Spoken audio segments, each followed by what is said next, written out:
और बड़ी खबर इस वक्त आ रही है बंगाल से। संजय मुखर्जी को बंगाल का नया डीजीपी बनाया गया है और चुनाव आयोग ने कल बंगाल के डीजीपी राजीव कुमार को हटा दिया गया था और ये कहा गया था कि अब जल्द ही नई नियुक्ति हो और ऐसे में अब नई नियुक्ति डीजीपी के पद पर हो चुकी है। संजय मुखर्जी को पूरा पदभार सौंपा गया है और अब संजय मुखर्जी पश्चिम बंगाल के नए डीजीपी होंगे।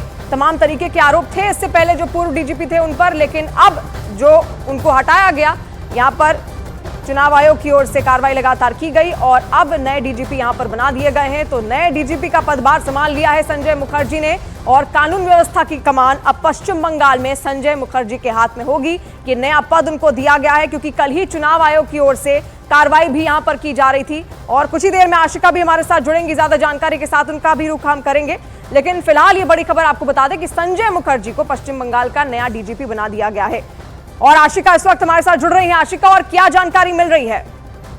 देखिए, कल ही डीजी जो राजीव कुमार थे उनको चुनाव आयोग ने हटाने की सिफारिश की, जिसके बाद 3 नाम भेजे गए थे राज्य की तरफ से, जिसमें से एक विवेक सहाय को डीजी के पद पर मोहर लगाई थी, चुनाव आयोग ने मोहर लगाई थी। लेकिन उसके बाद आज ये टेक्निकल कारणों से, क्योंकि विवेक सहाय रिटायर कर रहे हैं 4 जून के पहले, चुनाव प्रक्रिया खत्म होने के पहले, इसलिए सिर्फ एक दिन का डीजी बनकर के विवेक सहाय रह गए और आज संजय मुखर्जी को डीजी के नाम पर उनके नाम पर मोहर लगाई है चुनाव आयोग ने। तो राज्य सरकार की तरफ से अब वो डीजी आज से बन जाएंगे। जी, तो यानी यहाँ पर पदभार अब बदल दिया गया है और संजय मुखर्जी अब नए डीजीपी होंगे पश्चिम बंगाल के। कल ही जो पूर्व डीजीपी थे उनको हटाया गया था और चुनाव आयोग ने यहाँ पर बड़ा एक्शन लिया।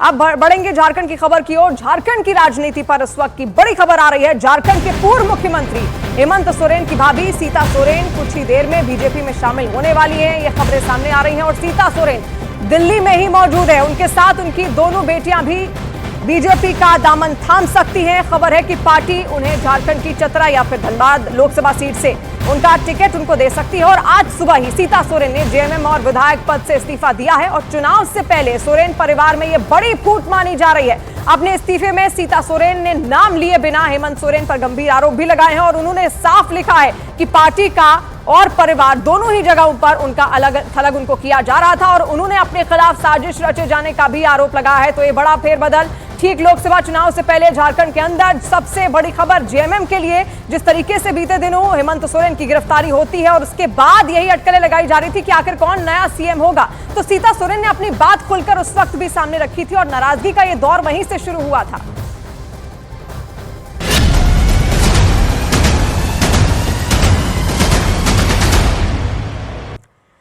तो लंबे इंतजार के बाद बिहार में एनडीए के सहयोगियों के बीच लोकसभा चुनाव को लेकर सीटों का समझौता तय हो गया है और तनातनी भी अब तक थमी नहीं है। बिहार में सीटों के ऐलान के बाद से ही एनडीए में घमासान मचा हुआ है और